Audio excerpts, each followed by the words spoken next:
Hey, good morning. It is April 12th, 2018. My name is Jeff Fritz. Welcome back to my live stream. I like to call this Fritz and Friends because it's not just about me, it's about pair programming with you, all the folks out there on the internet who are like me trying to learn and become better programmers. Good morning, folks in the chat room. Good morning, Wiggy Dave and Jasper Panda. DevLead, great to see you. There's our friend John, Joe Bun44. Hello, good morning. Coated Beard and Mord Zuber. Hello, hello. Got a fresh cup of coffee this morning. Always got to have that before I get coding. Otherwise, I'm just not awake. Oh my gosh. 2 months and I still haven't seen any pairs. Oh wait, I think I misunderstood. Thank you so much, Sequel Mr. Magoo, for the subscription. 2 months with us. That's great. And you've had some great contributions to our projects. I'm flattered. Thank you. And I'm going to match that donation, that subscription. We're going to turn that into a donation for our friends at Girl Develop It so that we can make sure that women and other underserved minorities, they can get an opportunity to learn technology as well in this space. I'm really happy about doing that. Oh my gosh, look at today's hat is fading away in my chroma key. Oh my gosh, look at that. It's like you can see right through it a little bit. That's neat. Hey, there's Meat Popsicle, subscriber with his .NET bot emotes. Oh gosh, thank you so much everybody for the good mornings there. A couple things. Today's hat. This is the Philadelphia Soul, and yeah, the reflection is not doing it justice there. They play. This is a football team that plays here locally in the Philadelphia area. They play in what's called the Arena League. They actually play football on an ice hockey rink that they put down AstroTurf on. They have goalposts over the end zones. Really fun to watch. I'm a huge fan of it. Unfortunately, that league is down to 4 teams, which doesn't really make it a league at that point.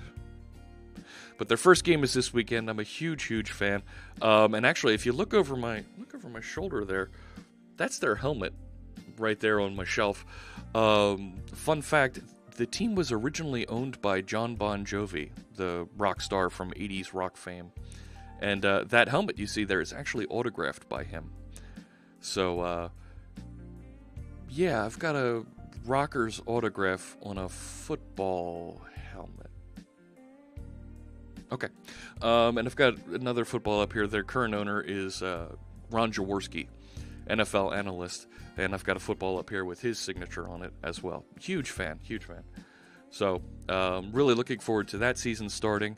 And they're going to be streaming on Facebook this year. That'll be cool. Thanks for hosting Dev Chatter. I appreciate that. So, that's today's hat. The music we have playing in the background, this song is called Green, from Carl Franklin's Music to Code By. You can always check out Music to Code By, mtcb.pwop.com. Thank you so much, Carl, for letting us use your music here in the background while we're writing some code, because this music's been engineered to get you in the groove faster and better. Draw's son-in-law is my kid's basketball coach. See him all the time. Oh, that's really cool. All right. Last piece of business I want to cover before we get started today.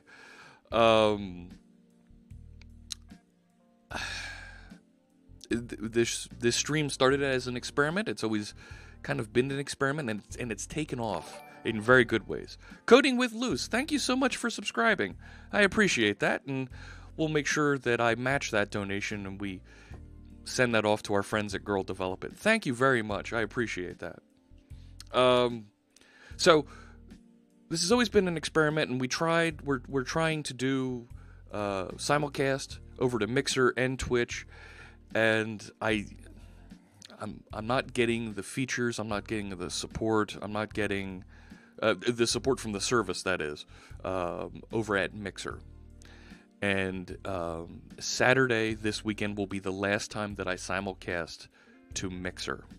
I've put a notice on the channel over there on Mixer, so you won't be seeing me pop up over there starting with Tuesday next week will be my first broadcast that is Twitch only.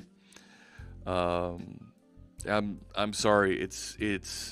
There's a number of things that are preventing me from being able to continue to push to Mixer. I need to make sure that I support Twitch and I continue to support them appropriately. They've done some tremendous things for us and for being able to run the stream on Twitch. So I do need to make that shift.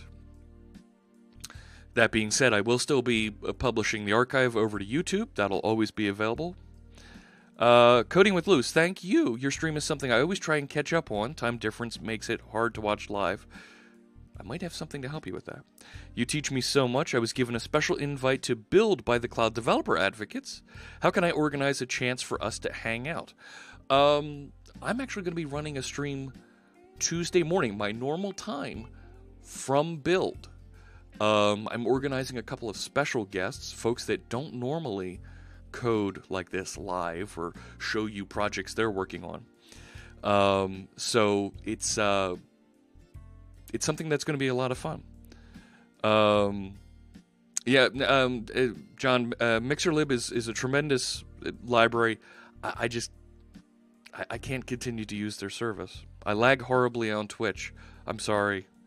But it definitely, there will be opportunities to meet and hang out at Build if you're going to be there.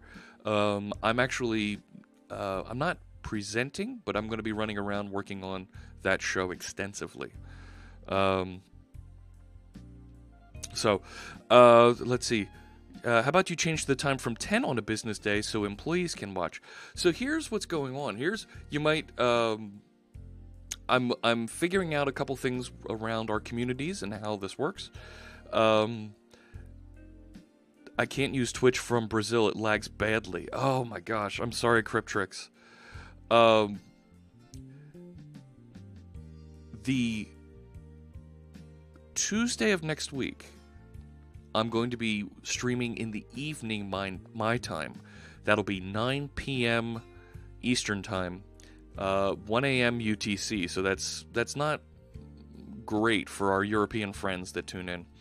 But for our folks on the West Coast, for our friends in Asia and India, it's actually a pretty good time for them to tune in. Those folks have a hard time tuning in right now. But my guest will be Fierce Kittens, and we're going to talk about bots, and we're going to do some really cool things there as well. How about casting to YouTube? I need to be careful about that. There was a question earlier from someone. Yes, Cryptrix says, what does the boss's boss say about that?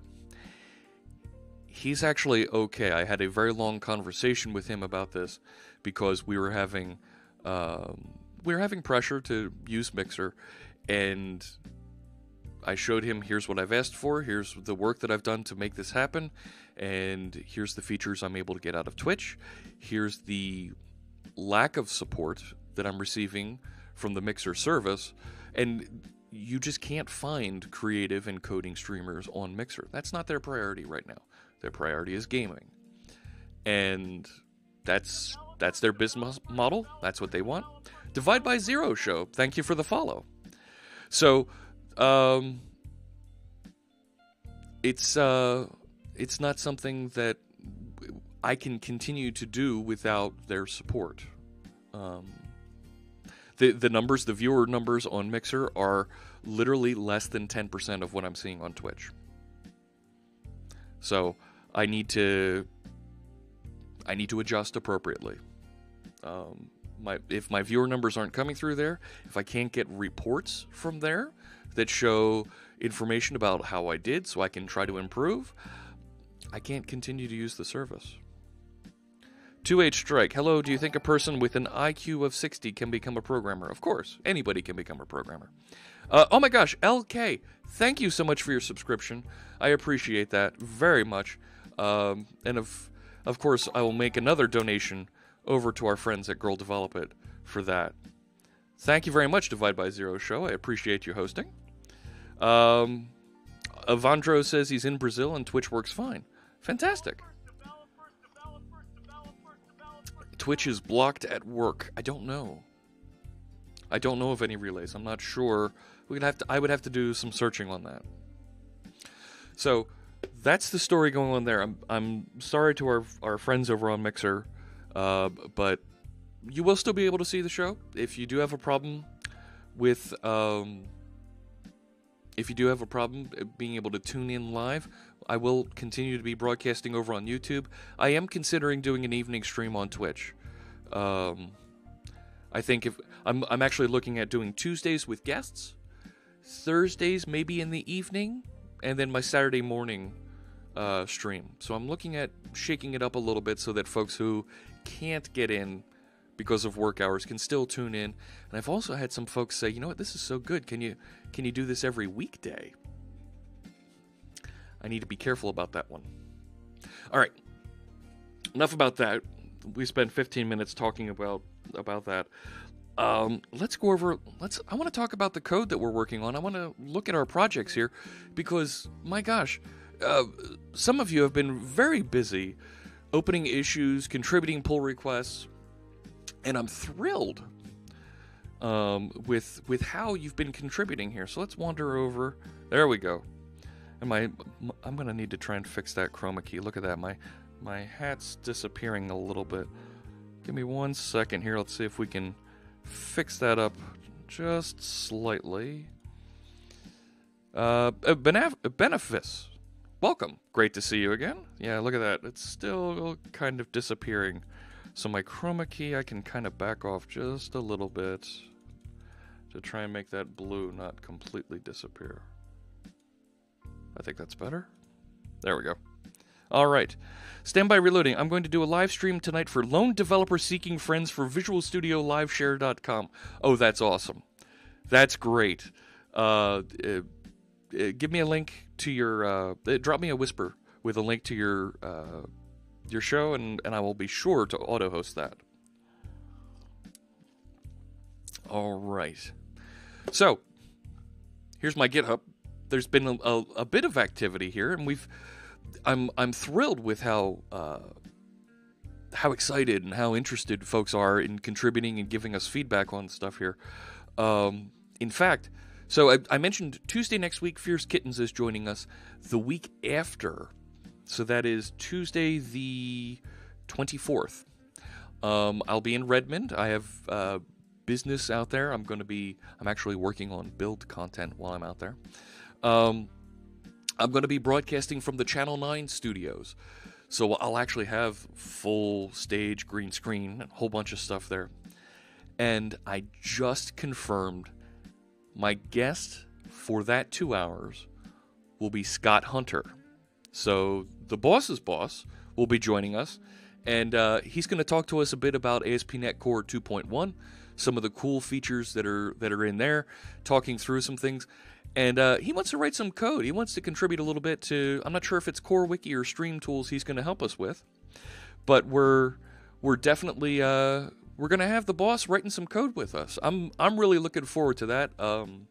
Scott helped me get my job at Microsoft, so it's a thrill for me to have an opportunity to work with him together, pair programming on some code. Yeah, I'm really thrilled with that, Mort Zuber. Thank you. So it'll be a lot of fun. Did Campus get power back in time for meetings? Well, Campus didn't lose power yesterday. For those of you that didn't see us chatting on Twitter, internet went out on Microsoft's main campus. Oops. So all of our meetings that we normally do over Skype suddenly stopped working, and we started calling in and using folks' cell phones, mobile phones, to do that. I have some questions about the identity changes they're making in 2.1 for Scott. Fantastic. We can absolutely bring those questions and answer them on stream in 2 weeks.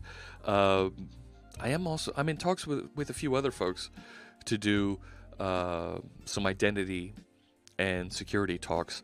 I'm doing my darndest to try and wrangle that Barry Dorans into joining me on a stream. I think that'll be a lot of fun if we can get him on there. But I may have to mark the stream as not family friendly when he's on. All right. So I'm truly flattered when you folks go and you contribute, you write some code for us, or you open issues, or you comment and give me suggestions. It's a tremendous feeling. I really enjoy that. Not safe for work.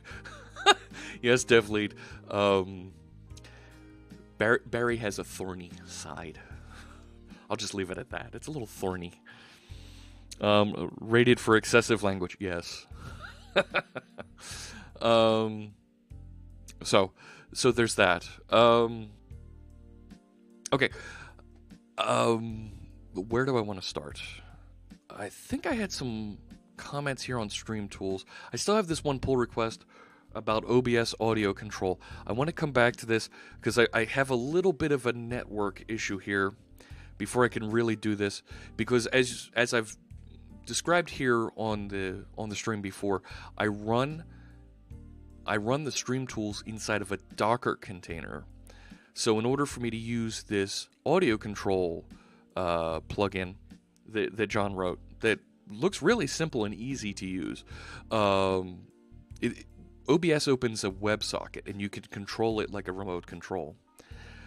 I need to be able to have that Docker container that's hosted inside of a VM reach out of the VM onto the host machine and use that IP, and I'm not quite sure how to do that yet. So until I figure that out, I'm going to hold off on this one for right now. But there was another issue that was open. Here we go, from Banana Tales. And Banana Tales suggested it'd be great to be able to add commands via a page UI or chat. This is a pretty good idea. Commands right now are hard-coded, and to add new commands, you need to modify the project, rebuild, and sometimes commands are a one-time thing in the middle of a stream or in a particular stream. Yeah, you know what? There's a good point here. You know, to be able to drop in a command, almost an ad hoc command, might be a good thing. So my suggestion is to have a page where you can name the command and have helpers to do common things like read write to a file, play a sound, video, GIF, randomized, send message whisper to a chat or a user, set a timer to do a command X times every X minutes. I like that one. I've seen other folks that have some sort of a timer where the bot pops up and says, oh, remember to do this, or hey, don't forget you can check out Jeff's YouTube archive at this URL. That's kind of nice. Track a user to do currency or something like that. Currency, I think, might be a little bit bigger than this, right? I know Dev Chatter has a currency. They have points that they exchange in their chat room. That's kind of neat, but this might be a little bit bigger than ad hoc. But do something every so many minutes, that doesn't sound too bad. Maybe you can also code what you want either on the page or by following a set of rules in chat, and probably only moderators and streamer are allowed to add, edit, or remove commands. So this is getting very close to Nightbot's features. And Nightbot has a great set of features. Tokens, that's what it's called. Hey, good morning, Brendan. And I like that idea. I really like this enhancement. And I'm going to mark it as help wanted, because I think this might be something nice if somebody wants to take a look at between now and the next few streams. The earliest I might be able to look at this would be Thursday next week. Yeah, I think so. But this is really cool. I love this idea. And really want to implement it. I can also see publishing on a web page the list of failed commands. Neil Narf, or Neil Narf? Welcome. Thank you for the follow. Look forward to seeing you in the chat room. So that we can address those. There we go. I think that's kind of a neat idea, to have a log of failed commands. OBS volume control using Azure Events, maybe. That's interesting, Mr. Magoo. Azure Events or even an Azure function. Bounce off of an Azure function that sends down. That's not bad. You might be onto something there. Tell you what, can you put a comment on that issue with your thoughts, Mr. Magoo? I like that idea. Let's come back to that. Maybe I could get Jesse Frizzell as a guest to work on the Docker issue. Maybe, could be. I don't know. I'm not friends with Jessie. I'm more than happy to reach out to her. I think there's definitely something we could do. Let's see. Banifus, it'd be nice to hear more about identity. I'm studying it because I want to tie into the identity system to create a feature where they have in Discord where you are able to connect social sites to your Discord account. That's a good idea. And I have somebody that's very interested in joining us to talk about identity. And OAuth. And I think we can have them come in and talk through the identity features on CoreWiki, and we could show in the CoreWiki project how to add identity and allow folks to sign in with Twitter, Discord. Choose your favorite OAuth provider. I think that's a great idea, Banifus. So I like this. I'm going to come back to this on Stream Tools. I'm going to wander over to CoreWiki. And let's see if we can... Look at this. 29 issues, 3 pull requests. Oh my gosh. Is there anything here with identity? Standby reloading. Thank you for hosting. Identity. Let me see here. I might be able to just... Wow, we got a lot of folks hosting the show this morning. This is great. Thank you very much. It's not showing you on my auto host here. I see Hacking TV. Who's Hacking TV? But I don't see Standby Reloading on my list. Alright, we'll get back to that. Let's see. Could just... Yes, Brendan, you are auto-hosting. Oh, here we go. Identity server for authentication.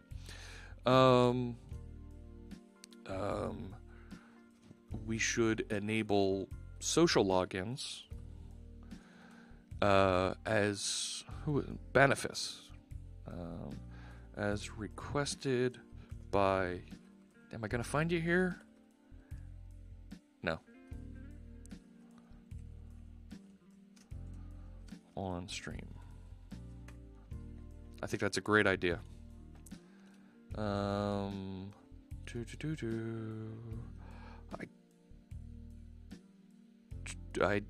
This is an enhancement.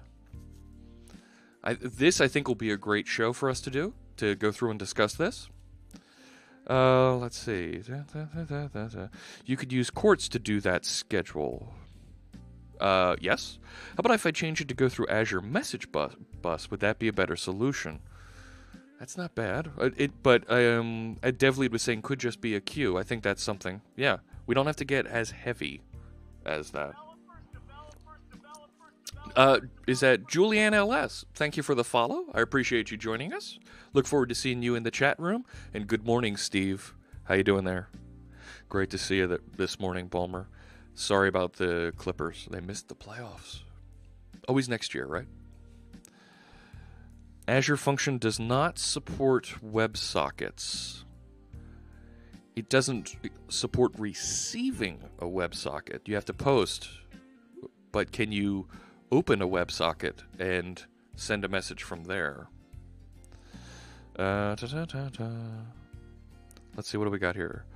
I'm not sure how much self-promotion I'm allowed to do, but I'll be talking about using identity without directly using EF in the web project. Fantastic. That's great. Go ahead. You can talk about what you're going to be doing on your stream later. I don't have a problem with that. Maybe. All right. So, I am thrilled. Gosh, DevOps Challenge BR opened a bunch of issues for us here. I want to take a look through these and answer some of these questions. because our currency will require it. Coded Beard. Today I'm writing custom auth for core. Is that authentication? Doubt many others have to auth against the 70s mainframe. That would be an amazing blog post, Coded Beard. If you could pull out some of that, anything that's specific to your connections or passwords, that would be terrific sample code to share. Let me know if you need help writing that or publicizing that. I think that would be really cool to share. Azure App Services recently went Server 2016. Will bring HTTP 2 and other nice features. Yeah. All right. So let's go through. I want to review some of these other comments that have been added here. And I'm actually going to start down here with number 19 because I left off with Evandro here with CI/CD. I really like this Azure Container Services, and there's definitely something here that we can do as an enhancement once we get past MVP of the project, right? Minimum viable product. Show the number of views, reads for an article. Yes. So this, I think, we're going to, thinking out loud, I'm going to add this as an enhancement, and I think this might be a good first issue. Uh-oh. The wife is texting me. Stay on target. Stay on target. When the wife texts me... Yeah, that's okay. MVP is something we devs often forget to keep in mind. Great point, Standby Reloading. There's a concept in Agile development that says that you should get to that first release as fast as possible so that you have a minimum product. And then start iterating on that and release new features quickly and on a regular basis so that you can get customers into your mix. You can start to get feedback, and it can help drive direction for what your product is trying to do. I think the easiest solution to the audio network problem is a Redis pub sub solution. That would work too. Oh boy. The wife's at a ranch doing some work today, and she's got a little bit of stuff to lift and tote around and not happy about it. So, show the number of views, reads for an article. This is a cool idea. And I think will drive a new model in the project, right? Article, let's call it analytics. Article analytic details. Perhaps this object has a reference back to the article and the number of views each day. What is the difference between a read and a view?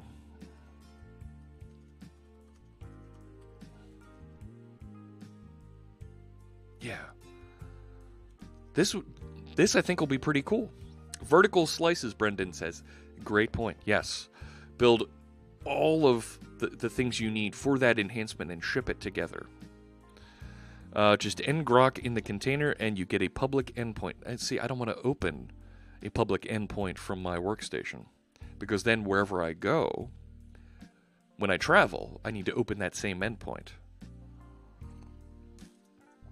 Views ++ on open and a field for completed read when a user hits the bottom of the page. Okay.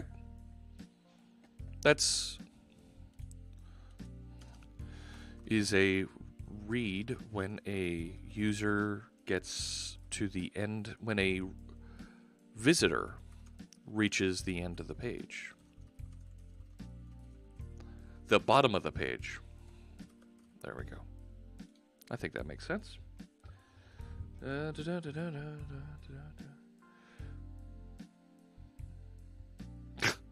Okay.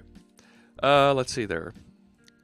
Flyers went to the playoff but got crushed in their first game. Don't remind me, Janescu. My Philadelphia Flyers in the National Hockey League. That's our premier top top level hockey league here in the States and Canada.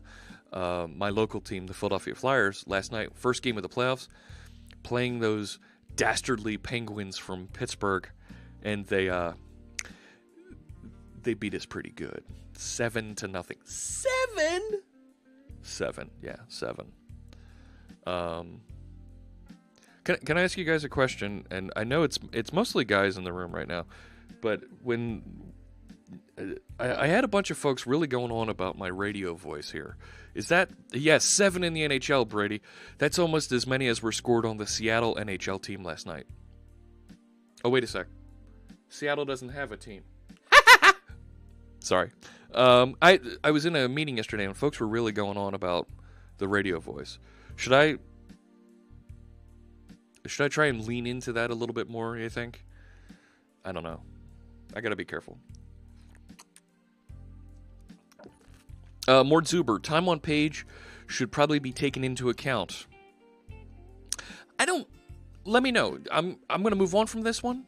Give me your thoughts here on the issue so that when we do build this feature, we can address all of those. It's great comments. Change nothing about the voice. It's sultry. You're a Penguins fan. Now, Smab, you're in the UK. How's that work? Brendan's been to a Flyers game. Yes, when they were playing Columbus, I bet. And that cannon in the Columbus, Ohio arena. Oh my gosh. Oh, here we go. Actually, Mort Zuber, this is right up your alley. Might be nice to have an estimated read time for articles on the wiki. You know what? Yes.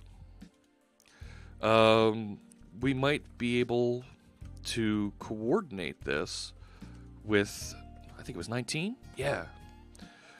To, as an analytic value. Love this idea.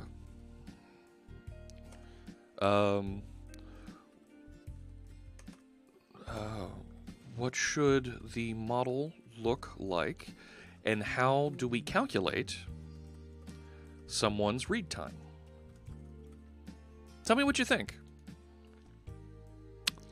How much of this did you hear? I don't know.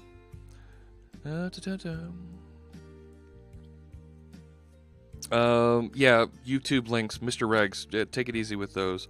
I tried and prevent those from coming in a little bit. Another meeting needs attention. I rue the fact I can't control volume on a per app level at this moment. You can, though. Oh, no, you can't. There's a loopback app that folks use that allow you to do that. I don't use it, but I've seen people do that. All right, next issue. And I wish there was a hotkey to just navigate to the next issue. Fix, label to new article. In different locations, we use different labels for the same functionality. Layout, create page, suggesting going new article. Last changes, create new, should go to new article. We could think to remove because it's duplicated. You know what? That's not a bad idea. J1859, how are you? I'm doing fine and I hope you are too. I had to do the complete radio guy. I had to. I've visited the US a lot when I worked for HP. Oh, very cool, Smab. All right, this is Stream Tools. Let me go back over to Core Wiki, and I think this label issue, and you know, I'm going to mark this as a bug. I could mark this as, there we go. All right. I'm going to take care of this one right now because I can, and it feels easy enough. So let me go down into my Core Wiki repository here. I'm going to open PowerShell. There I go with my Philly accent. I'm going to open.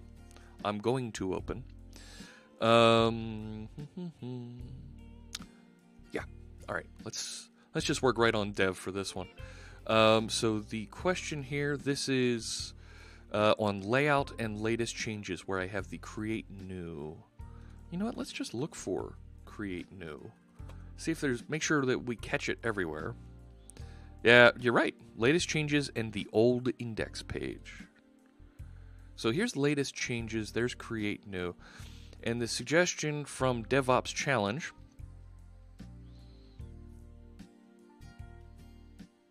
And you know what? If I get through these issues quick enough, I think we're going to go over to the bot and take a look at that because it's listening and it's not picking up the commands.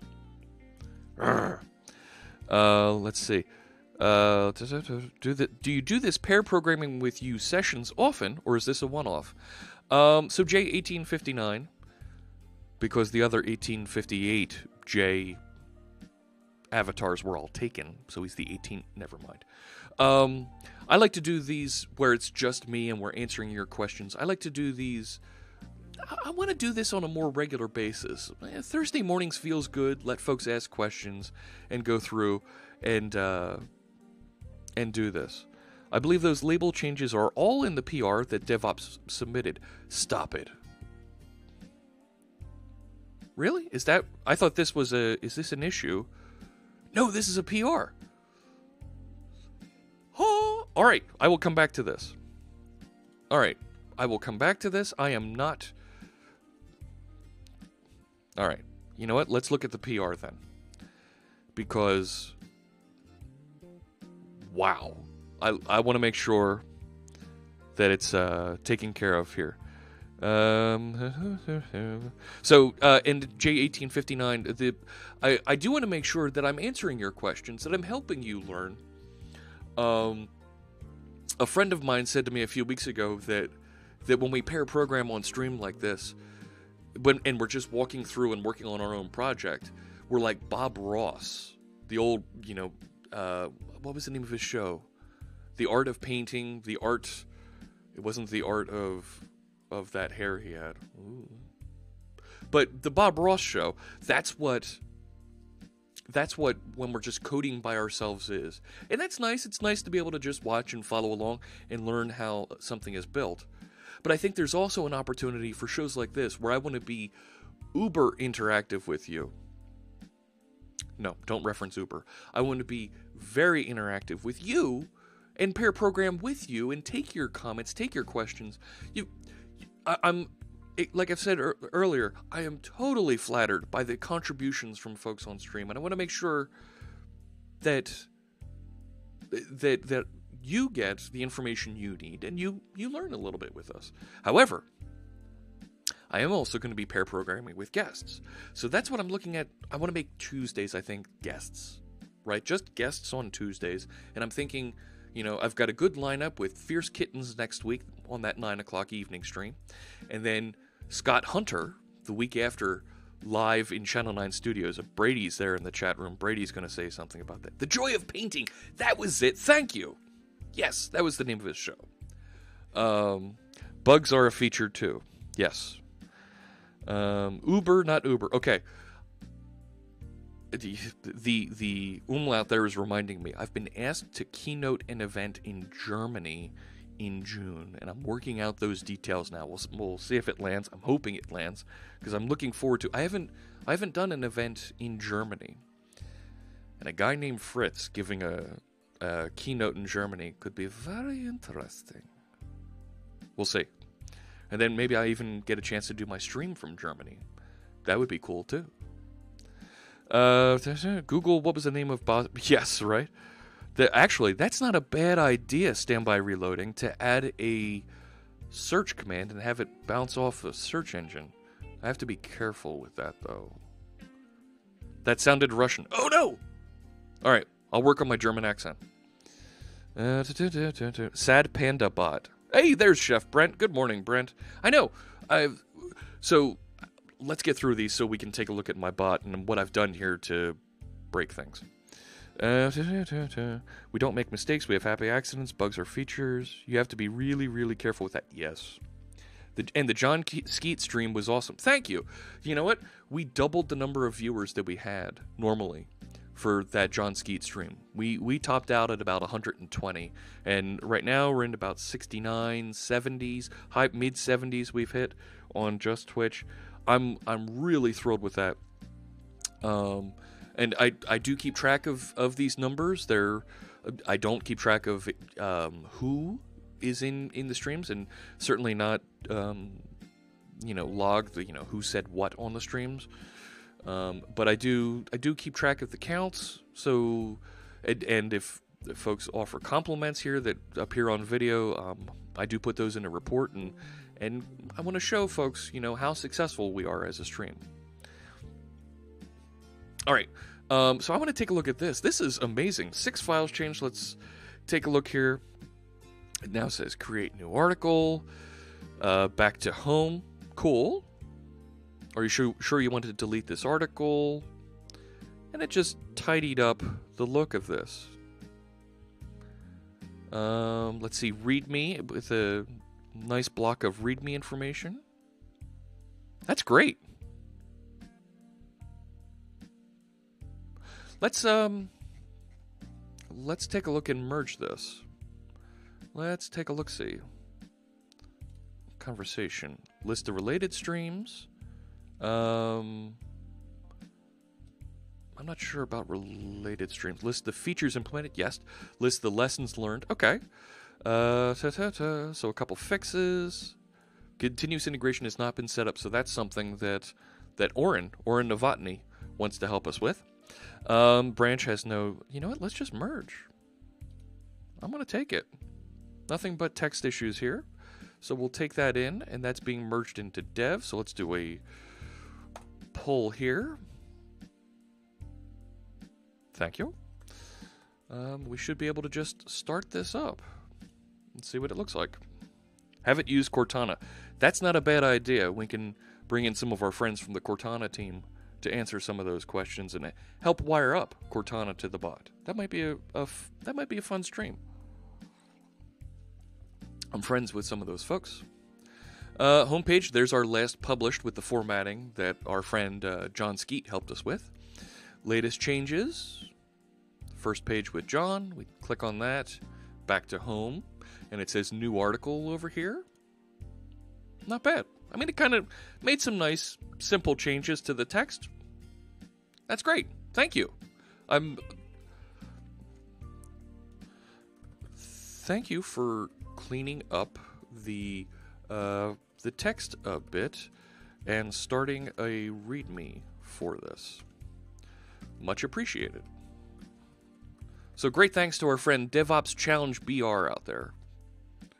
Let's see, do we have a name there? I'm going to click. Nope. DevOps Challenge BR. I'm guessing that BR is Brazil? Look at that. Oh my gosh. And all the contributions are to... Oh, wow. Thank you. I am thrilled that DevOps Challenge helped out with that. Changed in README MD repository project. Let's see. Yep, there it is. That's great. That is great. That's awesome. Thank you. That looks really good. When we get a little bit further along and we have a design implemented, it'd be great to put a screenshot in here, but we're not quite there yet. Yes, Brazil. Absolutely. My friend Christina Warren is in Brazil this week. I don't know if she's filming or what she's doing there. Next pull request I have here is from, hey, it looks like Smab. Automate the creation of libraries under dub-dub-root lib from node modules. Now, I saw you working on this. I saw some of the comments on this. Oh, baby! Someone's going for a high score in commits here. Woo! All right. Do we need a scoreboard for commits? That might be fun. That might be a fun stream tool. What do you think? James Francis says, wow. Yeah, I'm impressed. You know what?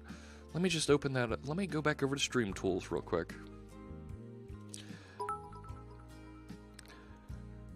10 bits. Thank you, Standby Reloading, to Avandro for a great first commit. That was Avandro. Okay. Terrific. A scoreboard. All right. Let's see. Let's put an issue in here. Scoreboard. It would be fun to have a scoreboard widget that shows the top 5 Git commits, committers on our repositories over the last week, month, year, all time. I think that would be fun. It's an enhancement. If somebody wants to take a look at that as a widget to create, go for it. All right, back over here. So this is something that if you caught me over the last few streams when I was working on the wiki, that info is available in the Insights tab. Standby Reloading is saying it is. So what he's saying is if we look over here, you can see some of that information over here, right here. And what I'd like to do is turn this into a widget that I can embed on stream. So I'm new to your stream and your work. What does Core Wiki do? Oh, thanks for the question, J1859. So the Core Wiki project, this is an ASP.NET Core Wiki. It's intended to be a teaching project, very simple, with a very simple object model that we're going to slowly add features to, and then we'll have a base, a minimum viable product that is able to read and write data to just a simple SQLite database. It'll run everywhere that ASP.NET Core is supported, so that's Windows, Mac, Linux, Raspberry Pis, if you want to have it run from a Raspberry Pi and serve there. And then we'll have guests come on, show us whatever product, feature, tool they're working on, and we'll integrate that as an optional feature into our base wiki project. So, for example, there's a couple folks out there that want to talk about Cosmos DB. That's a document-based database that runs in Azure, runs great. It'd be really neat to use Cosmos DB as our data storage for this project. Well, in my mind, there's a stream. Let's take Cosmos DB and use it as the data provider for our wiki and show how to hook that up, how to migrate from SQLite or some other data source, and then the things that you need to be aware of when setting up and configuring it.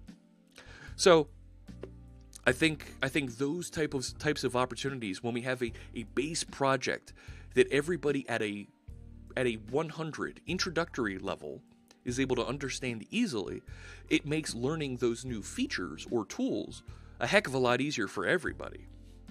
What do you think? So that was a really long answer, J1859. Cool. All right, I'm glad you like the idea. Right. So it's intended to be something that folks can pick up and learn easily, and when we get into even doing our architecture workshop that you see advertised at the top of the stream there, when we hit that follower goal, we can even use the Core Wiki as a sample to enhance the architecture of, add CQRS architecture, talk about DDD functionality around it, these types of things. Since everybody will be able to start from the same place, a very simple, data-driven project that's not using the silly store metaphor or something like that. They're all external libraries. That info is available in Insights. Look at contributors or commits. Can't remember. Right. ASP.NET 2 or 1.1 project. This is an ASP.NET Core. The Core Wiki project right now, I believe, is ASP.NET Core 2.1 Preview 1. And I'm not sure which one Scott's going to help us with, but we're going to update one of them to Preview 2, whether it's Stream Tools or Core Wiki. Yes, let's do CQRS. All right. I'm happy to do it, but that's really an advanced architecture for folks that are just getting started. I really do want to show it, but I want to make sure that I get a little bit of groundwork in place first before we start moving to that higher powered discussion. All right, enough about that. We got to get back to Smabs, and I'm sorry. I know your real name is Simon, but I'm going to use your handle here. I want to look at this pull request and go through the issues here and see what we can do to make this a little bit easier to wire things up for folks that are doing pull requests and contributing to the wiki. After the last stream, I went off to upgrade external packages on my own sites to the latest versions and decided to automate it this time. Fantastic. Automates the mirroring of libraries to www.root.lib from node modules. I've created the same dist folder structure under each package, but not recreated the map files. Okay. It uses the bundling and minification package, which is already used by default in ASP.NET Core 2.0 packages, so it should work for everyone. Good. I like the sound of that. Extra benefit. As an added benefit, I was able to create a simple method for customizing the Bootstrap 4 and therefore the site theme via SCSS or SAS, right? I don't know why it's SCSS when it should be, when everybody pronounces it as SAS. It's one of those web things. This method gives access to the mixins and variables that Bootstrap uses natively, therefore making it really easy to customize. Fantastic. I love hearing that. Easy is my middle name. That didn't sound right. I've used this to make one small change. As an example, the navbar could look a very dark blue. Okay. The original idea came from the Bootstrap theme kit at Hacker Themes, though I've simplified this process. Alright. The library files get recreated with each restore or build, and despite the fact that git diff shows no differences, all of the copied files show as modified and pending commit.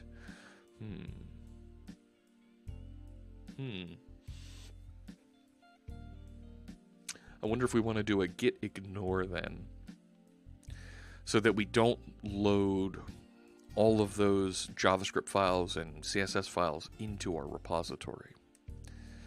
That could be, well, I mean, it's clear that's where some of that came from. This isn't happening on any of my other projects using this exact same technique. Is there a project or git setting with this project causing this behavior? Probably. Is this only happening on my machine because it happens on master with simple MDE as well? When these files are staged to GitHub, they vanish from the list. I don't get checked in at all if they haven't changed. Alright, so a bunch of commits from about a week ago, 2 days ago. Current conflicts occur because I mirrored the structure used by the moment library, whereas the files got placed in the libmoment root during the stream. Package.json has extra packages in the pull request to handle Pope PR, jQuery, and jQuery validation. Could you look and see if you are using the same behavior as the issues on your machine? And it may be the environment, something I'm not aware of. I've run into one issue with Bootstrap. It always starts with one. Bootstrap has deprecated text hide using a warn declaration in the file mixins text hide SCSS.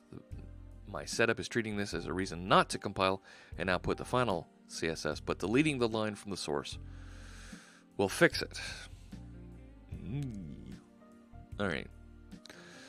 So let's take a look at this on the command line and see if there's something we can do to help this out and get this merged in, because I'd really not like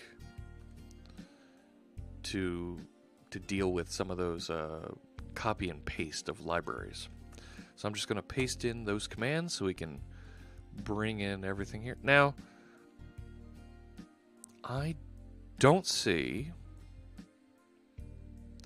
a huge stack of JavaScript coming in, but I do see, right, a whole bunch of things here that we're going to need to merge and figure out here.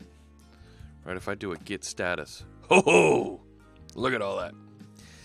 So here's what I'm thinking.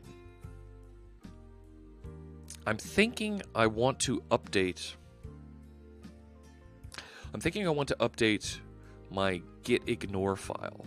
And the git ignore file tells the git source control tool which files, which folders to not process, right? And I think we want to tell it not to process what's in the lib folder so that we end up with a smaller source code repository, because these files, I don't need my own copies of these. These are coming clearly out of NPM, the node package manager, and its repository. So let's copy those only when you do the install, and we don't need to worry then about managing these in our source control. What do you think? Does that make sense?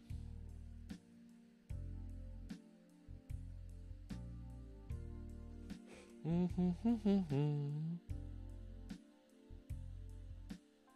me know. You could also use the new feature in Visual Studio to manage client-side libraries using the libman JSON file. Is it there? Is it available? Yes, reload. Because I installed the latest preview. Uh-oh. Project file cannot be loaded. Okay, here's the merge error. The first of the merge errors.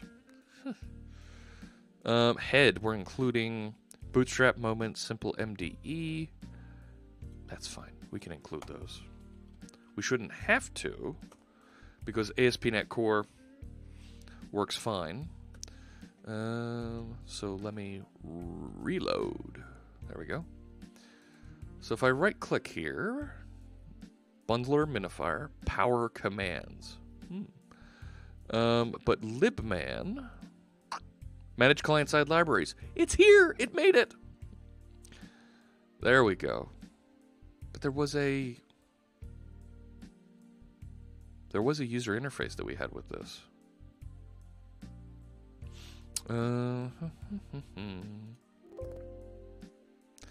So right-click on the project. Yeah. Nope, it's not giving me the user interface. There was a great user interface that goes with this. I don't want to manage user secrets and inadvertently show bad things.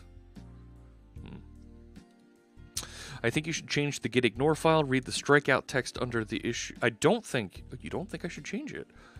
Do tell, the strikeout text. All right. Makes commits all tricky. Should they be removed from source control as they are just copies of external libraries? If they are removed and the package is no longer available, we won't be able to compile.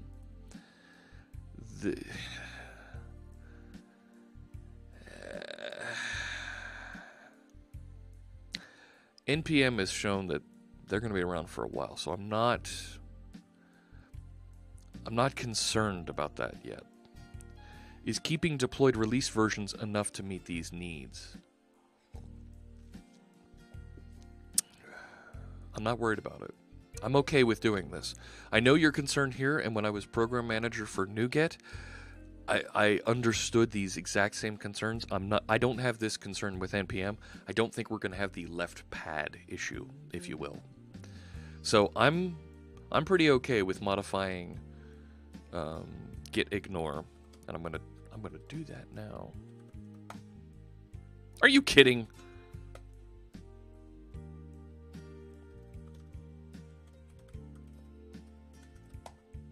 Ha! Show you. Alright.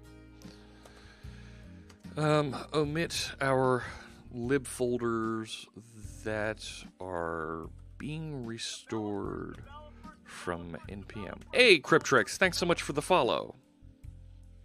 Didn't see it having a user interface. The README of the ASP.NET Library Manager has a description. Yeah, it was called Pacman in our prototype. They only get updated if they have actually changed. The git status is not correct. This is dub-dub-root. Lib is what I'm going to omit. Alright. I'm going to add gitignore.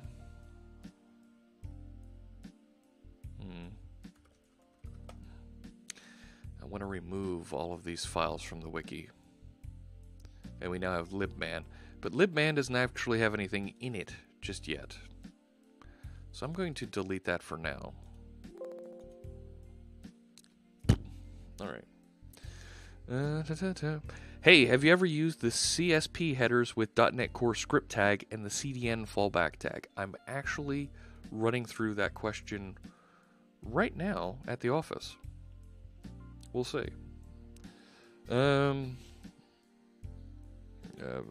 Okay. So, lib. What is Popper MDS JS? I don't know what this is. Doesn't matter what it is. It's not here. And that makes me feel bad. These are here. But Popper is not. Let's make sure everything's installed. I hate this. I hate that I get this all the time. npm install i-g npm blah, blah, blah, blah, blah. And it doesn't matter that I'm doing the install because it's still going to break. Bootstrap has a popper dependency for the drop-downs and tooltips. Ah, okay. But then, do we still need jQuery? There we go. All right, so if I npm install, no. Merge conflict in package JSON. Let's take a look-see over here. You know what I'm realizing? My background there is not showing you the full screen. I'm okay with that. Now following on Twitch also, lag is only about 2 seconds from Mixer, and quality slightly lower, but this programming so very acceptable. Oh, thank you. That's great. Let's take a look at package JSON and see what it's upset about here. I'm going to take the incoming on that. Ugh. Ugh. There we go. Save that. Let's see. It should be doing the npm install in the background here. There we go. All right. So it did the install. It tells me. So how are you doing the move over? What'd you do in bundle config? There's Bootstrap, Bootstrap main. You wrote entries for every one of these? Oh my goodness. Oh my goodness, oh my goodness. Wow. See, that feels like yak shaving. 20-second delay. Wow. And that's another thing. The delay might go down when I'm broadcasting directly to Twitch and not through a restream.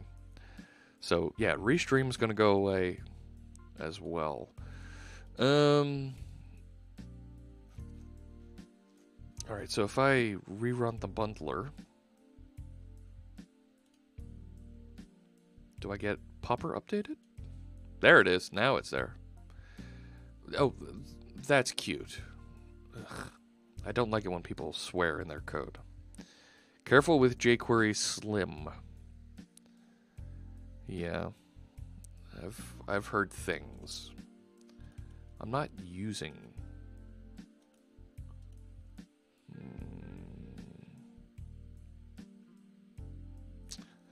Yeah. That's okay. All right. So this looks like it's now copying and moving files over appropriately. So what I'd like to do, the cherry picking on this is going to be a mess because I want to delete those files. So how do we delete the files from the repository?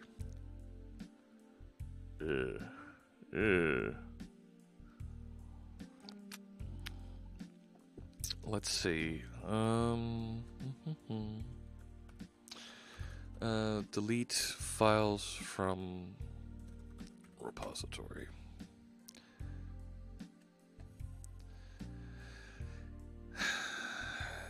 Yeah. Get RM cache, but I want to delete. I'm going to delete all the files. Oof. Oof. All right. So here's what I'm going to do. Let's do git status. Oh. All right. Scroll up there a little so everybody can see. And we'll open that up. And hey, look. Word wrap. Kidding. Totally kidding. All right. Git RM cached. Now, why did it go all the way down there? Core wiki. Right. Core wiki. No. Rats. Dub root. Ah, good. Lib. Yeah? Watch this. -r. F. Better. It's just everything under lib at the moment. Alright. So if I do a git status, I've got all of those files deleted. I'm okay with what's in the CSS folder. What do we have here now? So the CS proj, layout CSHTML we need to check. Package JSON I fixed. So let's check layout CSHTML. I'm going to use my universal search. Here we go. Oh boy. All right. We're going to have to really check this. Isn't there a way to view this change?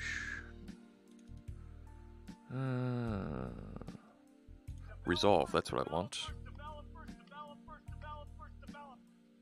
Compare files. Genso94, thanks so much for the follow. Look forward to seeing you in the chat room. All right. So, site theme CSS, site theme min, and we got rid of the references to Bootstrap. Oh no, we added Bootstrap in addition to that. That's fine. Where's the fix that we need to look at here? I thought there was something in the layout.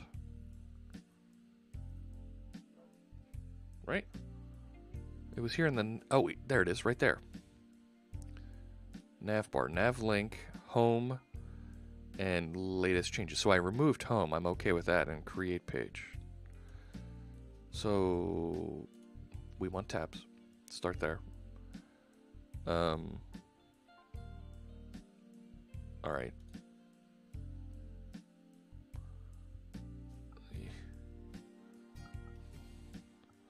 If you hit merge, you'll get the standard VS merge view where you can check, uncheck what you want.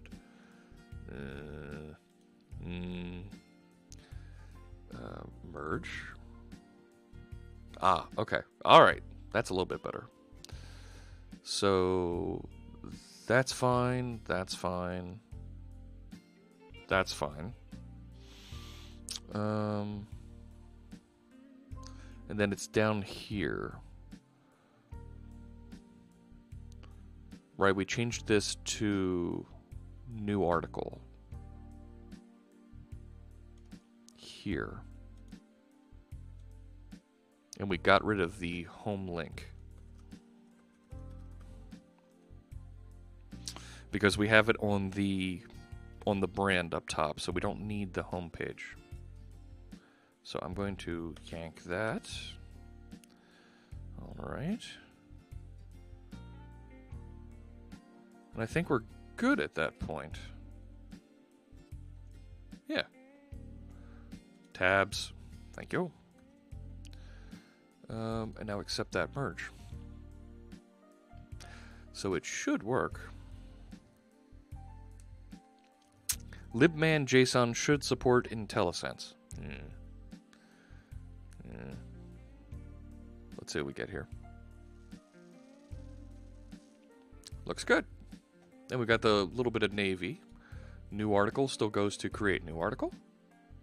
Back to home. If I go latest changes, new article, and still says back to home, back to home. Good. Let's do this. Git add core wiki cs proj, git add package JSON, git commit merged. Fantastic. Now why didn't it pick up my ignore on dub root lib?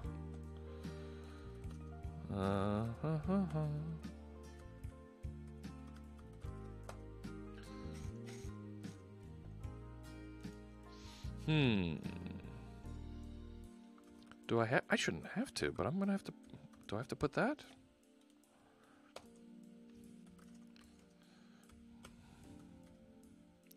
Looks like I did.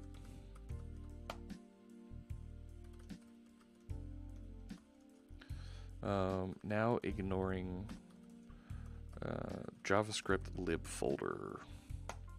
Fantastic. All right, and let's finish that merge. Don't need that. Don't need that. Don't need that. Here we go. Oh, okay. So let's make this commit.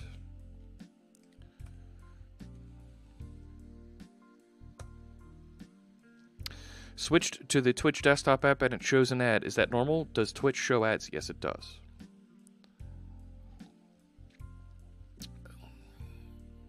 If you're a Twitch Prime member, which is also folks who are Amazon Prime, if you hook your Amazon account up to Twitch, it will get rid of those ads for you.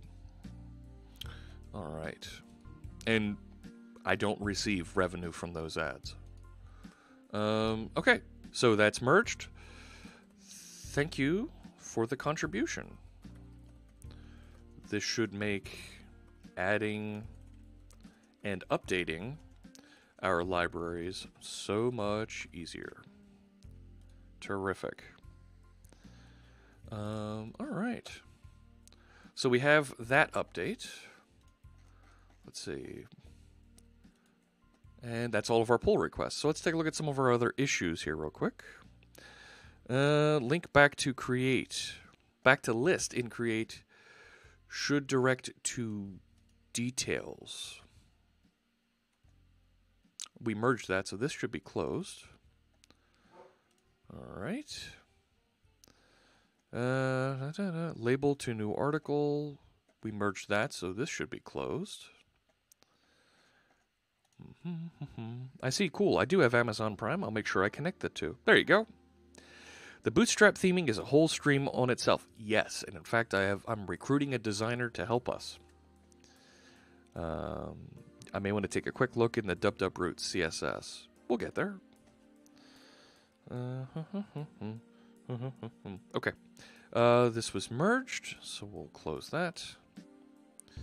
Change route definition. Currently, we're using query string to edit and delete an article. Change the route to action topic.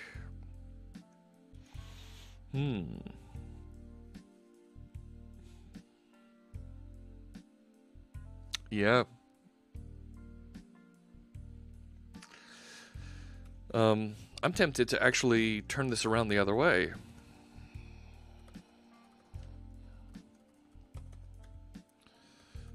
Topic / edit. Topic / delete. Be cool, stay in W3 schools. This is an enhancement. Yeah. SQLite error. Unique constraint failed on article's topic. Yes, you're right. Is there a link to that GitHub repo? There is. It's right on the root, on the wall of my repository, and you should be able to.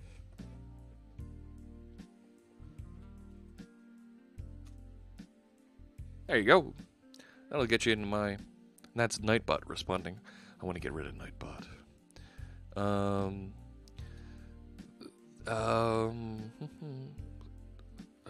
We should be enforcing this with a key constraint. Definitely a bug and something we should detect and allow you to fix. Bug. You know what? I'll even add this as a help wanted if somebody wants to take a look at that. All right.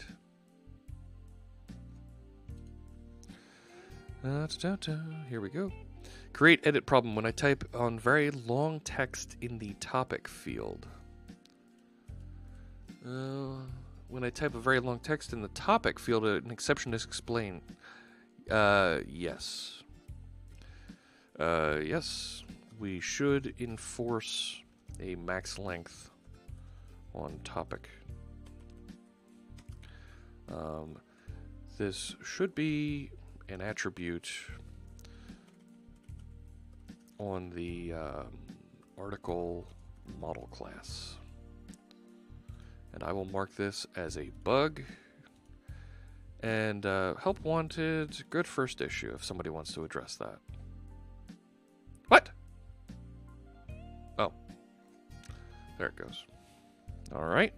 Next one. Duplicate functionality on CoreWiki Home. Really? In header, CoreWiki Home has the same function. Yes, we did that. In fact, it was there, so we removed that. That's great. System doesn't work. If we remove the homepage article, the system doesn't work anymore.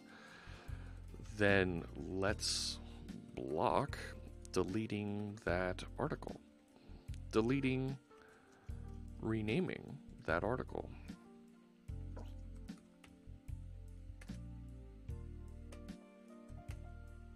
All right.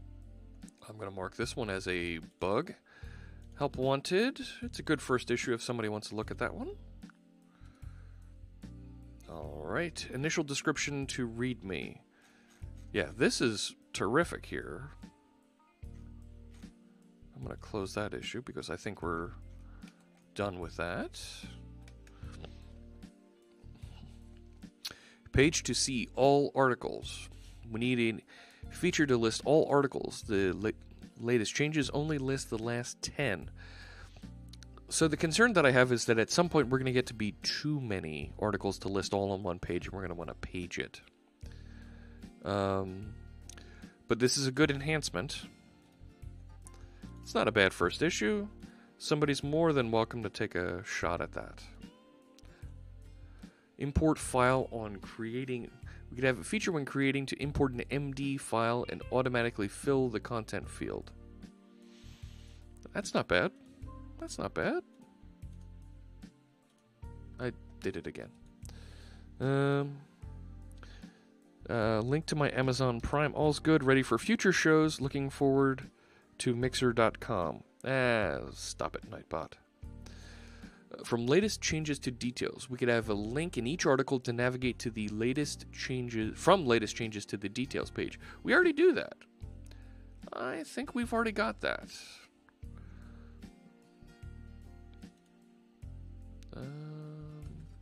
Here it is. Latest changes. And if I click that, it goes right to the details page for it. So I'm going to mark this. Feature is already present.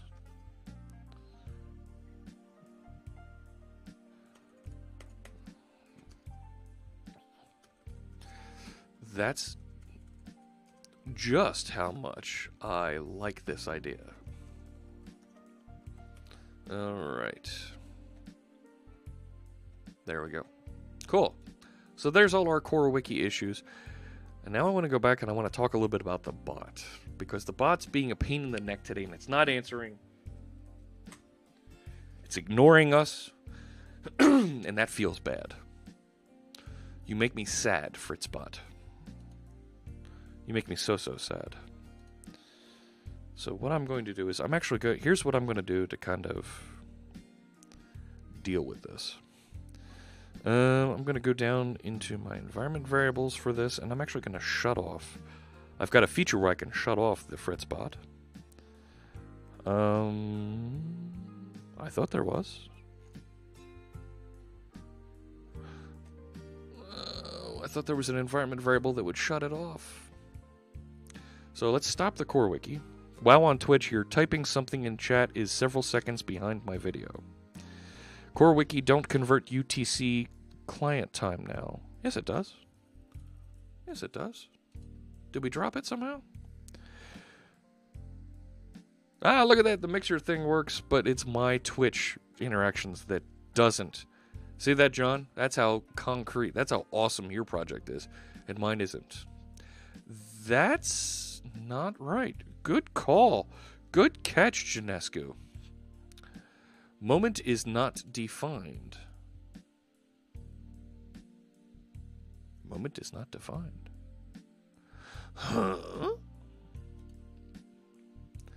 That doesn't make sense. It should... It's not included. Somewhere we dropped moment. Well, now I feel bad.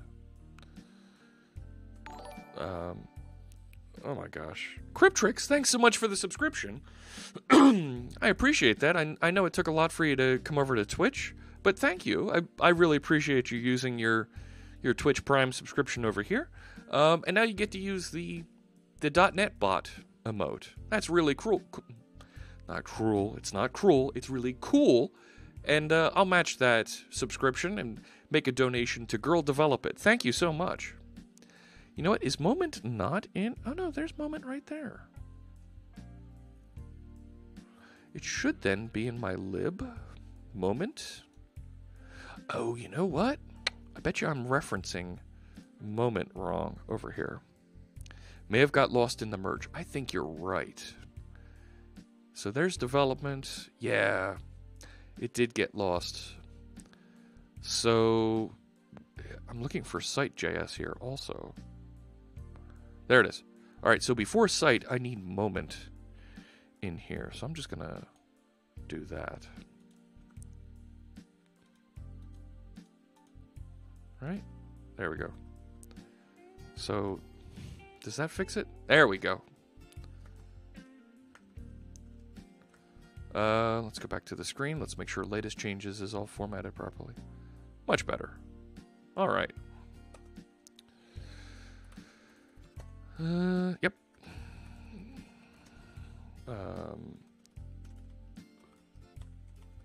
Added Moment back into layout. Git push. There we go. In bundle config, we can combine all the references into a single array that produces a min file. You're absolutely right, Ahamadu. It's a great idea. Tell you what, let's yeah, Moment should be outside of the environments, isn't it? Oh no, it's not. Rats. Rats, rats, rats. It's in the wrong place. That's better. Shift tab? No. I hate the stupid function keys on this keyboard. So here's what I've done. Haha, you guys will appreciate this. Right, that still works. Make sure that still works. It still works. I'm going to do a git commit amend. Yep. Git push force. Fix it. Fix it. Thank you.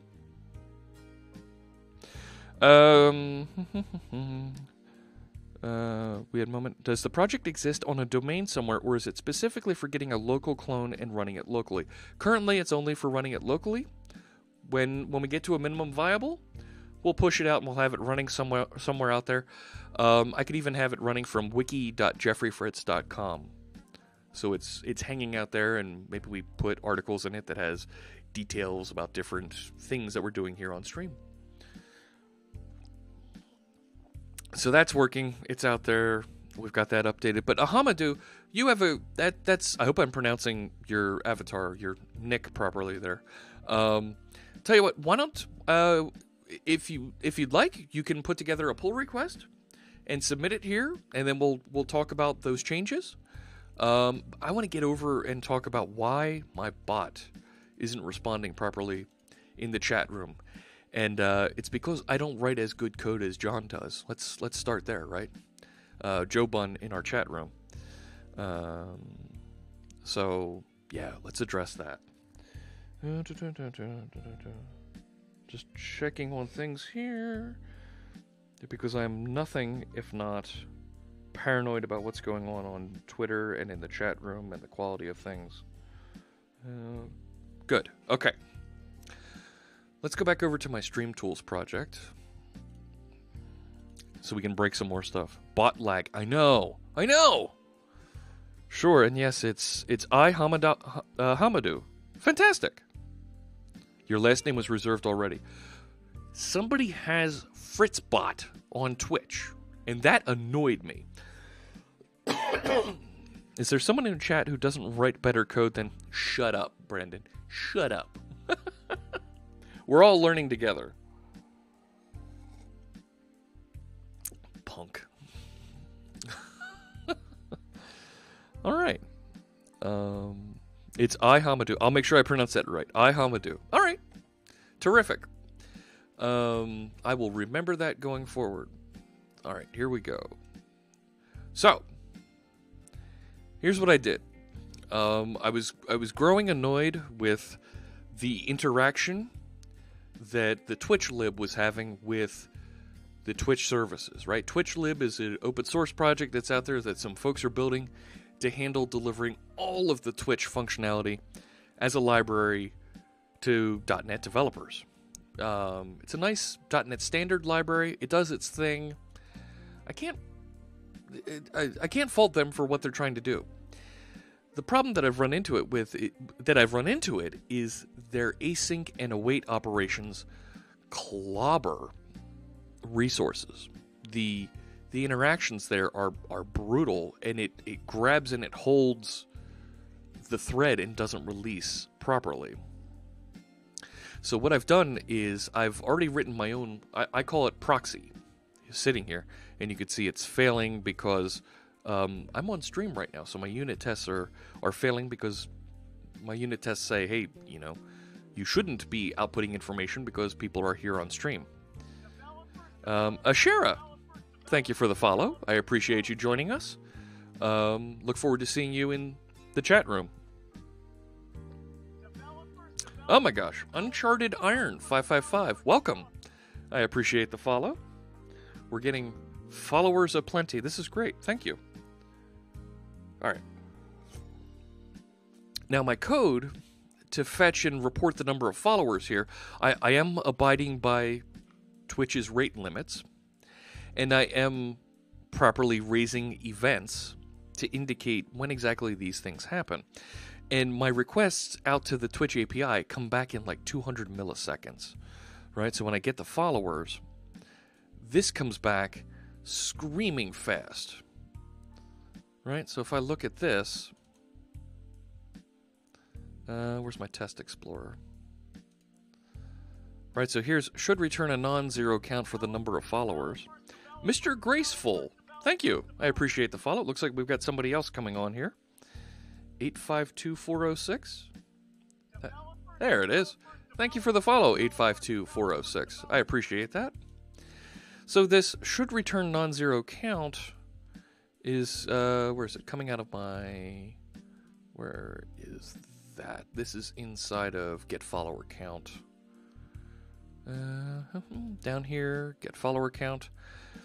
See, this is coming back in 200 milliseconds. It was coming back using TwitchLib in 2 seconds. So, by just doing a straight hit using the HTTP client, and I'm using actually the HTTP client factory features of ASP.NET Core 2.1, I'm getting great reutilization of those, and I'm getting fantastic query times that are almost the same as if I navigated in my browser to get those values from the API endpoint. So I'm really happy with the performance of the features here inside of what I'm calling my Fritz Twitch proxy. I'm pretty happy with that. So yeah, I'm deprecating TwitchLib slowly here. So I took the next step and I said, all right, well, let's look at the chat client. And let's do the interactions there as well, directly with IRC. I tried to do the WebSockets thing there, John, and it didn't go as well for me. Why Hero? Why Hero? I don't understand your question, Mr. Graceful. So what I'm running into is, like you're seeing now, it's just kind of hanging and not responding. Now I could turn on my trace on this, and I started working a little bit further on this. You'll see I created a TCP client out to the Twitch IRC connection, and I set up 2 streams, one to read from the stream, one to write to the stream, and I send all my connection information, right? This is standard connection information if you're connecting to IRC. Oh, why hello! Why hello there, Mr. Graceful. Yes. That clears things up. And See, the bot isn't picking up the question. Yes, it's hello with 2 R's. All right. So the bot should connect and should output information here, and then I actually, right, I invoke to inform the rest of the system that I'm connected. Yeah, it's not going to respond. It's locked up or something right now, and I don't know where, and that's the problem I'm running into. So I've got a simple send message here, and I started writing a little bit here to check my throttling, make sure that I don't send too many messages to the chat room. So this isn't complete yet. We need to do finish checking and enforcing the chat throttling. All right, we'll come back to that because there's definitely something there we need to do to take care of that. Posting messages is real easy. It's in this awful format that IRC specifies, where it's basically the bot name, separated by different characters, TMI Twitch TV. It's a private message to the channel, and then the message after the colon. And then I just send it out there, and I wait to make sure. I want to do this synchronously. And then I do whispers, which is the exact same thing, except you send it through the JTV channel, and you send the command /W, whoever it is that you're sending to, and once again I send the message, and I want to do that synchronously. To do finish it, yeah, I know, that's what I'm working on. So here's where I'm receiving messages and I'm not listening. I'm not getting updates. So unless shutdown cancellation has been requested, we're just going to be in a forever loop. Make sure our TCP client is connected and that there are messages. Read messages asynchronously. If we get no message back, continue. And it's going to keep coming into this and checking to make sure. Well, I think finish it with 2 N's is for the Finns in Finland to do, right? If it's clogging, use the debug application. Other than that, can't help. I code only a bit of C#. Sorry, I'm learning in college. That's okay, Mr. Graceful. No need to apologize. I'm absolutely going to debug. I'm showing folks the code here at this point. And then absolutely, we're going to debug and see how this works. And I hope we learn something together about why this isn't working. If I get disconnected for some reason, I want to log a warning message, and I'm not getting that in my log. I'm going to delay for 2 seconds, and then try to connect again. If for some reason I exit this, I'm going to log that I'm exiting the receive messages loop. So, and then when I do receive a message, I log that I'm processing the message. I'm actually logging that twice. That feels weird. Let's get rid of this one. I don't need it here twice. If I go and grab the username because I've got a fantastic regular expression, because everybody loves regular expressions. What am I working on currently? Flashy, flash. So I'm trying to debug my Twitch bot here. Something's happening and it's hanging. It should be answering that question easily.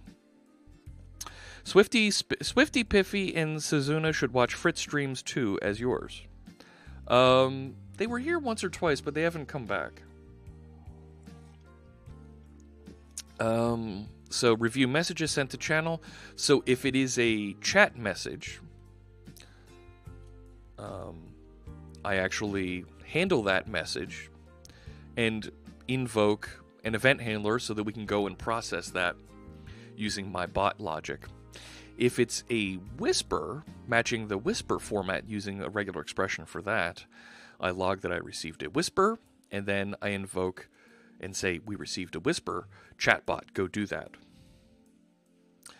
I have no problem with whatever shows folks want to watch, whatever streams.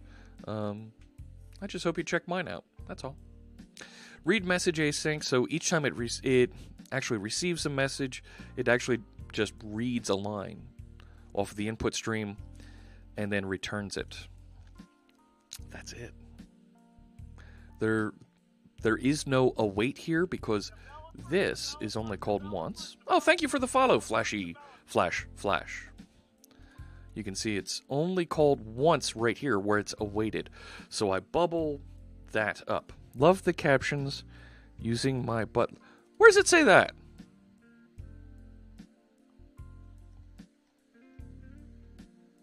Great C# streams. Yeah.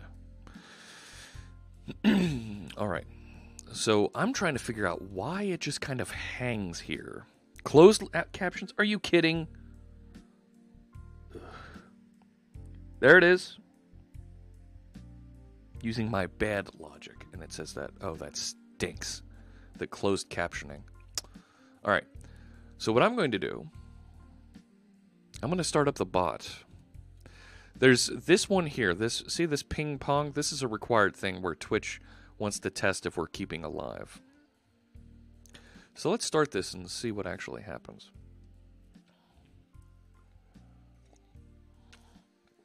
Yeah, the closed captioning is terrible. Terrible, terrible, terrible. It's terrible. Here we go. All right, so that's running. And I don't need the browser right now. So here you can see exactly what it's seeing and saying. It's engaged. The chat bot's actually working. But now ask your questions. I get help. It responds. It handles it.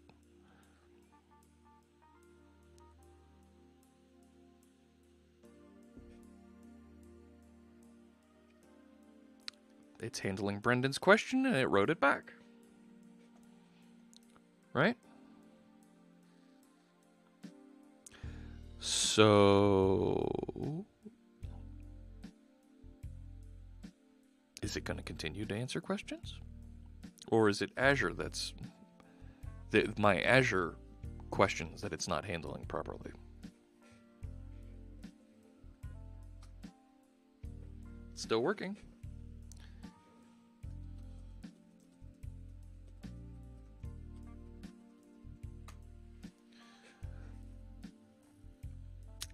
It's not able to find an answer to that question.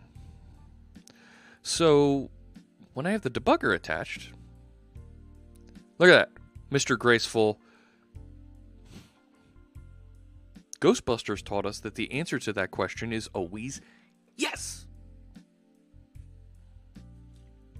If you have to ask, the answer is no.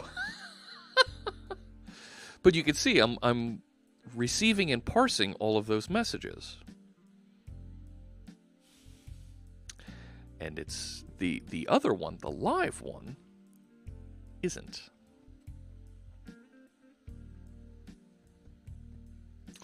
I don't know. So this is where I'm kind of running into an issue.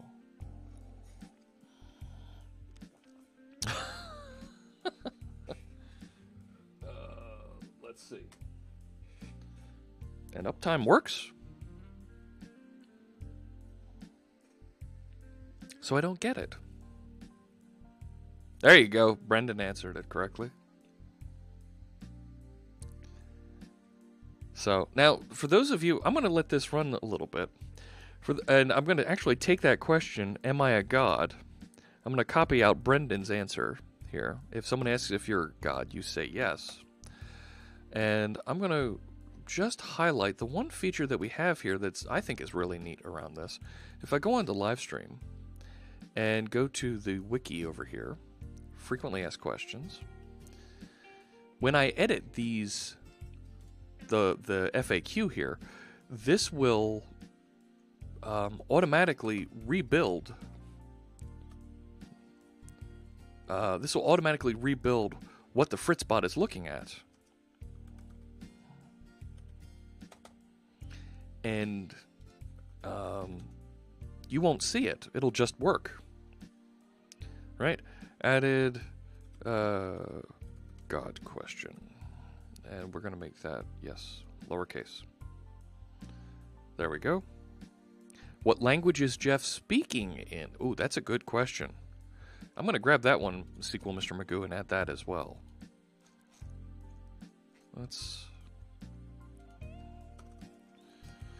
What language is... Ooh, something happened. I'm breaking here. I got the Pong. Okay.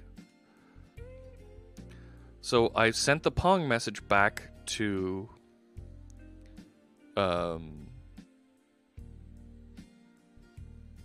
There you go. Look at that. So Fritzbot knows the answer to Mr. Graceful's question now, because it automatically rebuilds it. Is Jeff speaking? Jeff speaks English with a Philadelphia accent.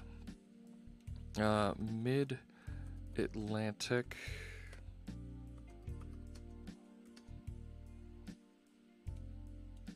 There we go. Added speaking question. There we go. And that'll update, and it should continue to work. And it does all that behind the scenes without me touching anything.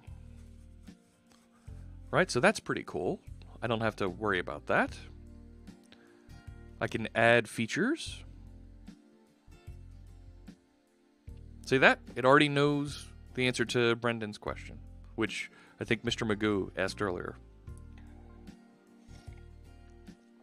So, it looks like it's working great from here.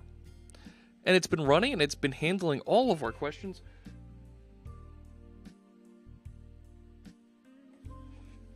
So, I'm okay. In fact, I'm going to go and I'm going to remove that question here. And it should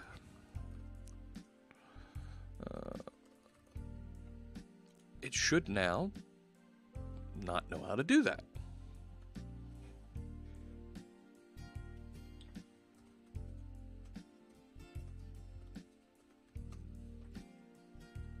All right.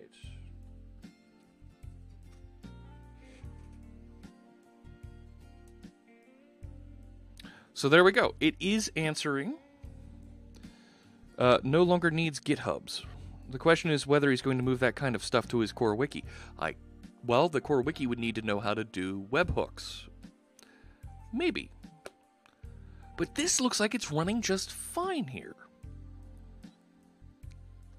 And that's where I'm... where I'm kind of annoyed. Because it works great when I have the debugger attached. Not so much when it's in the, the thing, when it's in the Docker container. John comments, one rule I use when doing internet client related stuff is never have infinite timeouts. Always specify a timeout and log if you get a timeout. Unless you are 100% sure it won't be a problem. When CoreWiki gets better and better, it could catch from GitHub. It could replace the GitHub wiki for my purpose. Yes. Does the bot have analytics or remote logging? It doesn't. I'm logging to the console right now, right? I could certainly throw this into another log. I could drop application insights into this. Try finally when using logs. That's a very good point. So I'm also not thrilled with this doing an immediate request from TCP client. I feel like I need to give it a little bit of a break in there so that I'm not constantly hammering. You know, it's constantly checking against that. So I do agree with your comment there, John, about, now I've got a Pong again, otherwise I'll get disconnected. Received ping from Twitch, sending Pong.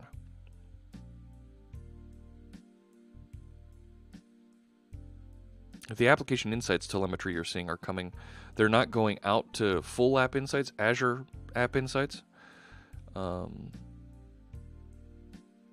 So, there we go. right? But I can see folks here that are leaving the channel. Goodbye, Isaac.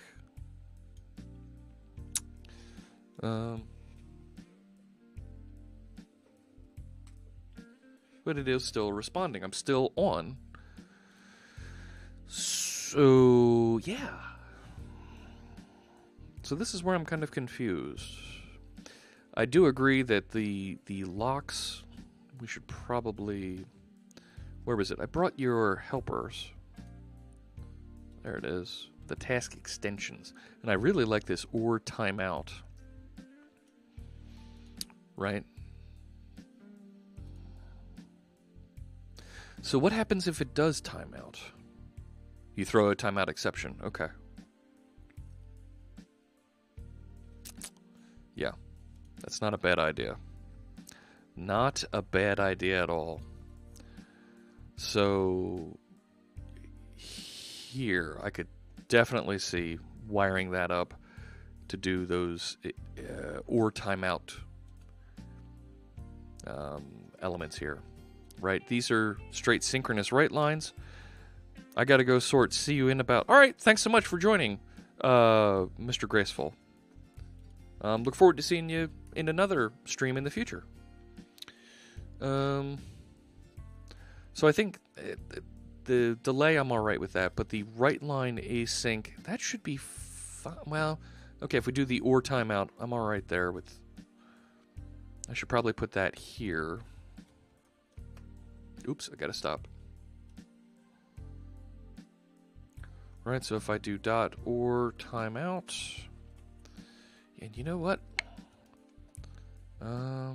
Task extensions.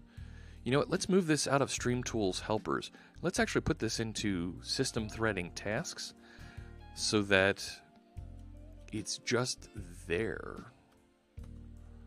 And I don't have to add an extra using statement. Or not. Using system threading tasks.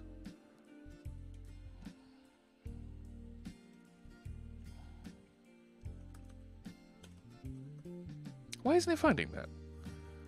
It's right there. Oh, you know what? This is not in...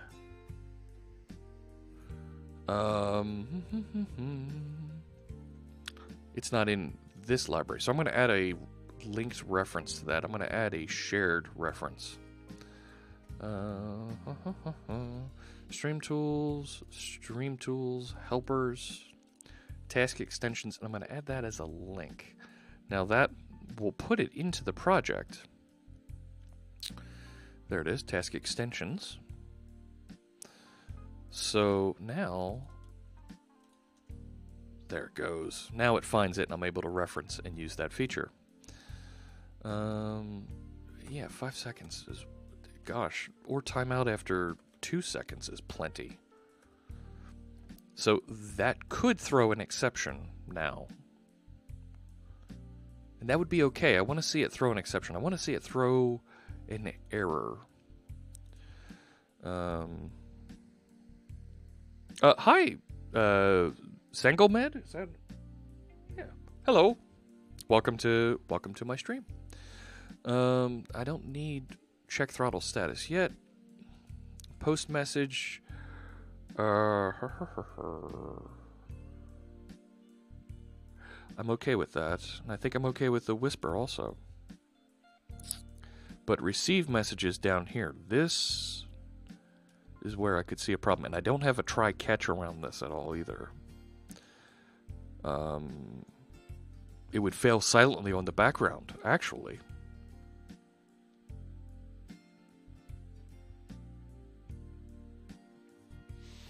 Right? Oh, crumbs. That would be a problem. That would be a problem. No, I don't want to do an or timeout there. I definitely need to... Because this receive messages is kicked off... Actually, wait a sec. Wait a tick. Connect is called from 2 places. Right? The only time that receive messages is called is from my task that kicks off and runs in the background. So... yeah. Wait a tick. Right, this is only called from that one place. Hey there, Skyhoshi. Great to see you. So I think when I'm disconnected, I think I want to reinitialize is what I want to do. I don't want to just do a reconnect.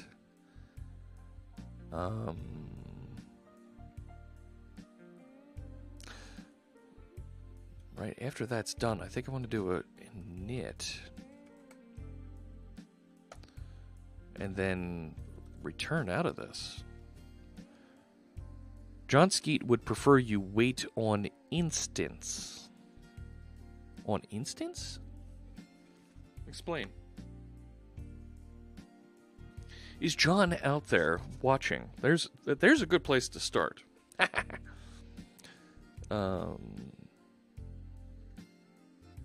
He's not here now, is he? That's right. So let me try starting that again. One instance instead of tick.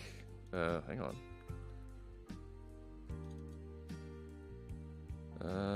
Yep, I removed that.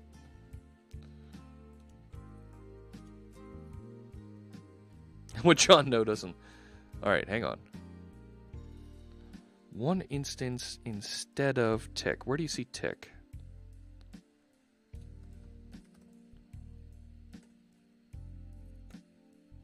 I don't. I'm not a fan of .NET, but I like to watch your streams. Oh, that's okay, Sangumed. Sangumed or Sanglemed? Is that an L? Yeah, so this is .NET Core. This is, wait on tick. Did I? I'm not. Yeah, the wait. And I wait a tick. I'm yeah, it's an expression that I use. Yeah, just wait. Not that. Not that. Slow typer today. Do I have a wait? I have an await on task delay. I'm getting the awaiter in several places. I think I'm alright. Let's see if we start this now.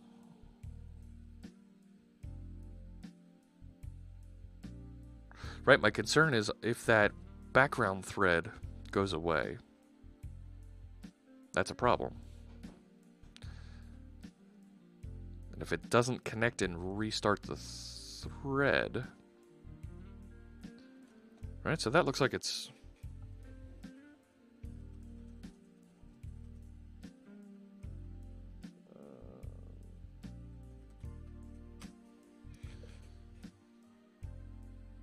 handling question, unable to find it. All right, so that looks like it's working.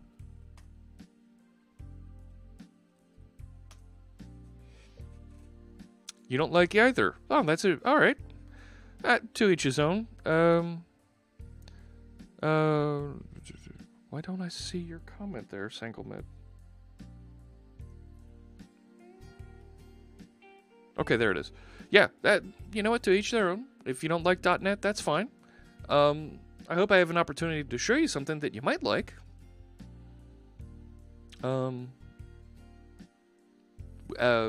I like .NET because I get a lot of great tool support. I get the ability to write code that'll work anywhere. Mobile devices, the cloud, Windows, applications. That's just me. So, like I said, I hope at some point you find something that you like, that you can latch onto. And if you don't, that's okay too. All right. So it sure looks like it's working over here. I don't know. It's so annoying. But I am right at time. So here's what I'm going to do. I'm going to commit my changes as of right now that I have on the bot. I love some of the ideas that we've kicked around here. I love the feedback that I've gotten from you today.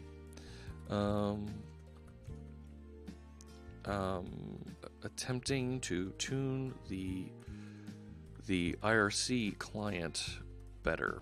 And I have a feeling that when we have Fierce Kittens on next week, she might have a little bit of insight into this, because I know she codes against that IRC API.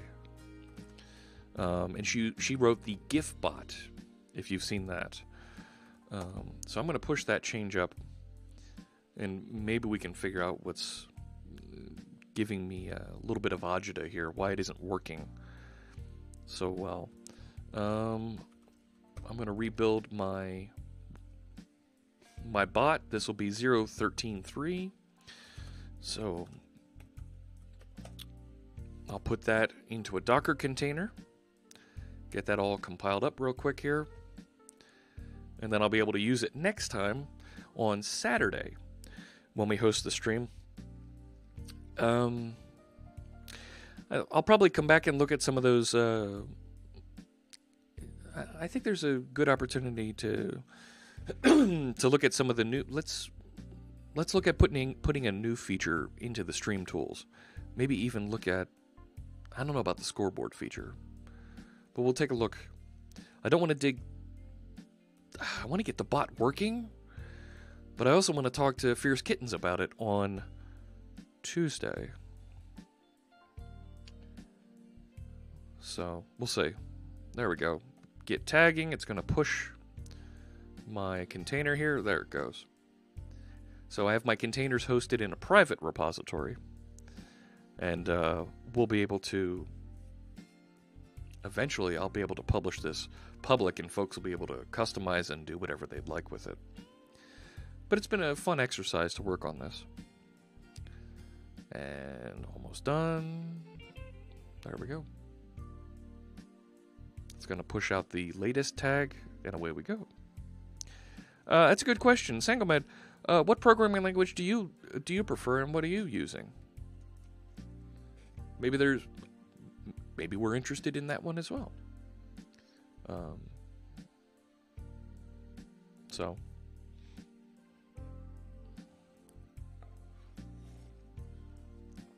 all right.